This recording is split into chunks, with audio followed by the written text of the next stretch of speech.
मेरे प्रिय मित्रों, साथियों, आज बहुत ही अच्छे दिन है इस संसार के लिए। आज पिता दिवस है और सबसे पहले हम लोग अपने जो कार्य से उपस्थित हुए उसको हम लोग बाद में लाते हैं। पिता दिवस की आप सबों को हार्दिक शुभकामनाएं। प्राइवेट संस्थान का संचालन हम लोग करते हैं। S K Mandal group of institution के द्वारा जो भी संस्थान का संचालन किया जा रहा है, सरकार के सभी सक्षम प्राधिकार से उनको मान्यता प्राप्त है। और सत्र 2022 में नामांकन के लिए हमने उस S K Mandal group of institution के द्वारा एक राष्ट्रीय प्रतिभा परीक्षा का आयोजन किया हूँ। मैं राष्ट्रीय स्तर पर एक प्रवेश परीक्षा का आयोजन किया गया हमारे संस्था के द्वारा, जिसमें पूरे देश से, बिहार के बाहर जो लोग रहते हैं, बिहार के रहने वाले, झारखंड के रहने वाले, हमारे निकट के राज्य यूपी के रहने वाले, कोई भी व्यक्ति इसमें फॉर्म भरेंगे और प्रवेश परीक्षा जो है 28 अगस्त को हमारे द्वारा संचालित किया जाएगा पूरे राज्य में। राज्य के बाहर भी जहाँ जिस जिला में 300 से ज़्यादा स्टूडेंट का फॉर्म भरा जाएगा, वहाँ पर भी इस परीक्षा का आयोजन किया जाएगा। अगर एक जिला में कम स्टूडेंट हो गए तो सीमावर्ती जिला से पूरा करके 300 बच्चों का राज्य के बाहर, राज्य में तो सभी जिलों में आयोजन किया ही जाएगा, राज्य के बाहर की बात हम कर रहे हैं।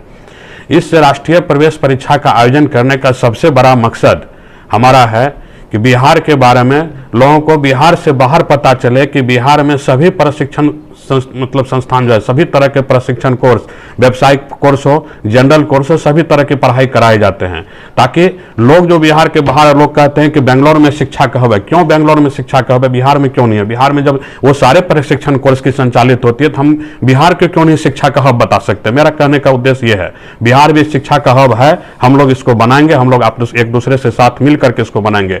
वो सभी प्रशिक्षण कोर्स जो संचालित बिहार से बाहर होते हैं, जिसके लिए बिहार के बच्चे पलायन करते हैं, जिसको रोजगार के लिए कई कोर्स करने के लिए जाते हैं, जिसके लिए बिहार से पलायन करके जाते हैं, वो सारे कोर्स की प्रशिक्षण बिहार में होती है। जब सारे कोर्स की होती है तो इसको जानकारी देने का सिर्फ कमी है। लोगों की सोच में दूर दूर तक हम लोग गांव तक इसको नहीं पहुंचा पाते हैं कि अगर आपका बच्चा हॉस्पिटल मैनेजमेंट का कोर्स करना चाहता तो उसको आप बेंगलोर भेज रहे हैं, क्यों बिहार में नहीं होता है? आर्यभट्ट नॉलेज यूनिवर्सिटी जो पुरोधा के नाम पर इसको बनाया गया था बिहार में, आर्यभट्ट नॉलेज यूनिवर्सिटी के द्वारा इसका संचालन किया जाता है बिहार में।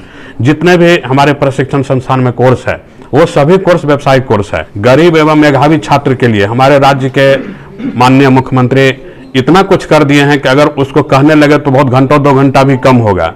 गरीब एवं मेधावी छात्र के लिए हमारे राज्य सरकार के 7 निश्चय योजना के अंतर्गत आर्थिक हल युवाओं को बल, जिसके माध्यम से स्टूडेंट क्रेडिट कार्ड उन गरीब बच्चों को दिया जाता है, जिसमें 4 लाख रुपए तक का लोन उनको प्रोवाइड कराया जाता है, जिसको नौकरी मिलने के उपरांत 82 किस्तों में उनको सरकार को वापस करना है। ये सरकार की योजना है। इस 4 लाख तक के लोन में जो विद्यार्थी लेकर के जो स्टूडेंट किसी भी कॉलेज में बिहार से बाहर या बिहार में पढ़ रहे हैं, जो सरकार से मान्यता प्राप्त संस्थान है, कोई भी व्यवसायिक कोर्स को वो जाकर के प्रशिक्षण प्राप्त कर सकते हैं। और हमारे यहाँ तो ऐसे ऐसे प्रशिक्षण कोर्स, जिसको प्रशिक्षण करने के उपरांत जो बच्चे 90% हमारे यहाँ क्लास करेंगे, उसका हमने गारंटी लिया है कि 100% मैं कैंपस प्लेसमेंट दूंगा। है बिहार में, बिहार से बाहर हम सभी प्राइवेट स्तर जो बच्चे हमारे से पास कर रहे हैं, सबको हम निमंत्रण दिए हैं कि आप हमारे कैंपस में आइए, हमारे बच्चे का इंटरव्यू लीजिए। अगर आपको लगता है कि हमारा बच्चा सक्षम आपके यहाँ काम करने के लिए, तो आप हमारे बच्चे को हायर करके ले जाइए।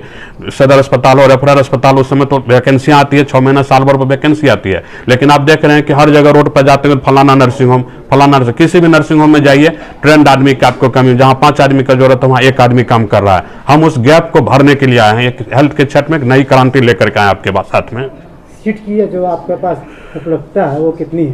सीट पूरे संस्थान में जिस पर यह राष्ट्रीय परीक्षा आयोजित की गई, 2800 सीटों पर हमारे द्वारा प्रवेश परीक्षा आयोजित की गई है। अगर बिहार में 2800 बच्चे प्रत्येक वर्ष हमारे संस्था के द्वारा नामांकन करा के प्रशिक्षण प्राप्त करेंगे और प्रत्येक वर्ष उस 2800 विद्यार्थी को पास करने के उपरांत अगर नौकरी मिलती है हेल्थ के सेक्टर में, तो हेल्थ के सेक्टर के लिए बहुत बड़ी क्रांति होगी हमारे संस्था के द्वारा। हमारे द्वारा ऑनलाइन की व्यवस्था की गई आवेदन करने, जो जितने भी संस्थान है, संस्थान परिसर में पहले तो आकर के वो आकर के ऑफलाइन फॉर्म भी जमा कर सकते हैं, जिनको देहात में जैसे नेट का सुविधा नहीं है, कहीं पर है, तो उसी संस्थान परिसर में आकर के ऑफलाइन के माध्यम से 200 रुपया परीक्षा फीस है हमारा, उस परीक्षा फीस को जमा करके बच्चे फॉर्म भर सकते हैं, या फिर हमारे वेबसाइट पर आकर के ऑनलाइन के माध्यम से www.skmgi.in पर वो आवेदन फॉर्म जमा कर सकते हैं। आज किसी भी आपके माध्यम से जो अखबार में विज्ञापन भी निकलता है, मतलब अखबार में हमारा एक QR कोड दिया गया, उस QR कोड को स्कैन करके भी डायरेक्ट हमारे वेबसाइट पर आप आ सकते हैं। इंटर्नशिप की व्यवस्था है, इंटर्न कर सकता है? नहीं, इंटर्न सरकार का जो भी गाइडलाइन है, जो कोर्स हमारे यहाँ होता है, जैसे कि कॉलेज ऑफ फिजियोथेरेपी हमारे संस्था के अंतर्गत है। 4 साल का कोर्स होता है, 6 महीना इंटर्नशिप कराना है, तो उस बच्चे को इंटर्नशिप कराए। बहुत सारे कोर्स है जिसमें इंटर्नशिप ये गाइडलाइन में नहीं है। जैसे 1 साल का ड्रेसर का कोर्स है, मैट्रिक पास करके कोई बच्चा अपना पढ़ाई छोड़ दिया तो उसको हम 1 साल का ड्रेसर करवा के तुरंत उनको नौकरी किसी प्राइवेट हॉस्पिटल में दे सकते हैं। आप कहीं मोटरसाइकिल से गिर जाते हैं, कुछ हो जाता है, तुरंत ड्रेसिंग करने जाते हैं, तो वहाँ ट्रेंड आदमी बैठा हुआ है जो सही ढंग से नहीं कर पाता, उसको साल भर का ट्रेनिंग दे करके हम लोग ड्रेसर बना रहे हैं उसको। तो ये सारे कोर्स अगर आपके माध्यम से उन हर व्यक्ति तक पहुंच सकता है तो ये राज्य के हित में बहुत बड़ी बात होगी। कौन कौन सा कोर्स है सर? इसमें पैरामेडिकल के कोर्स है, ड्रेसर है, ओटी टेक्नीशियन है, डीएमएल लैब टेक्नीशियन है, फिर बैचलर डिग्री में आइएगा तो फिजियोथेरेपी है, हॉस्पिटल मैनेजमेंट है, ये ऑक्यूपेशनल थेरेपी है। ऑक्यूपेशनल थेरेपी आप लोगों को सुनने में नया लग रहा हो, लेकिन एक ऐसा कोर्स है जो कि अगर किसी आदमी का कोई हाथ काम करना बंद कर देता है तो उसके थ्रू एक्सरसाइज करा के उसको फिर से हम चालू कर सकते हैं बिना किसी दवाई को खिलाए हुए। तो ऐसा कोर्स है इसमें। इसके बाद मैनेजमेंट में कोर्स में तो बीबीए का कोर्स है, मास कम्युनिकेशन आपका पत्रिका का कोर्स होता है। इसके बाद ये एमसीए बीसीए का कोर्स हमारे यहाँ। फार्मेसी में डी फार्मा का कोर्स है।